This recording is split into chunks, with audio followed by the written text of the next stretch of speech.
उनके दिलों में बीमारी है तो अल्लाह ने उसमें और इजाफा कर दिया और उनके लिए दुख देने वाला अजाब है इसलिए कि वो झूठ बोलते थे। हेलो दोस्तों, अस्सलामु अलैकुम। कैसे हैं आप लोग? उम्मीद करता हूँ कि आप सब अच्छे से होंगे।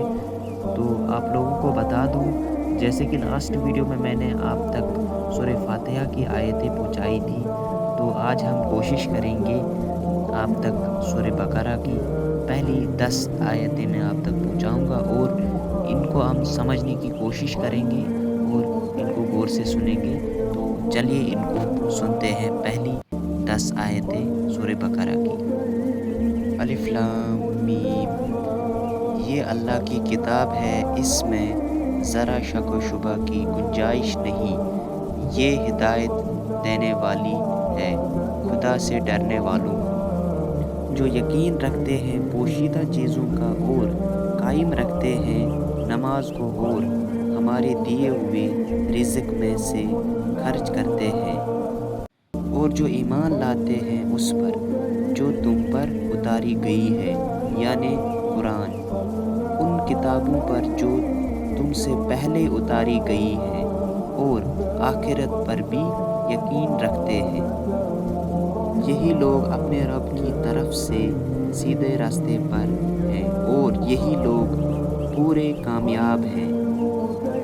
बिला शुबा काफिरों के लिए बातें बराबर हैं, तुम उन्हें डराओ या ना डराओ, वो ईमान नहीं लाएंगे। अल्लाह ने उनके दिलों पर और उनके कानों पर मोहर लगा दी है और उनके आँखों पर पर्दा पड़ा हुआ है और उनके लिए बड़ा अजाब है। और बाज़ आदमी तो कहते हैं कि हम अल्लाह पर और यौम आखिरत पर ईमान लाए, दरअसल ये ईमान नहीं लाए। ये अल्लाह को और मोमिनों को धोखा दे रहे हैं, दरअसल ये अपने आप को ही धोखा दे रहे हैं। खुद तो अपने शऊर और एहसास की कुव्वत से भी महरूम है। उनके दिलों में बीमारी है तो अल्लाह ने उसमें और इजाफा कर दिया और उनके लिए दुख देने वाला अजाब है इसलिए कि वो झूठ बोलते थे। तो उम्मीद करता हूँ कि आपने इन आयतों को अच्छी तरह से सुना होगा और इनको समझने की कोशिश करेंगे और इन पे अमल करने की कोशिश करेंगे। तो बाकी इस वीडियो में ज़्यादा से ज़्यादा सपोर्ट दिखाएं।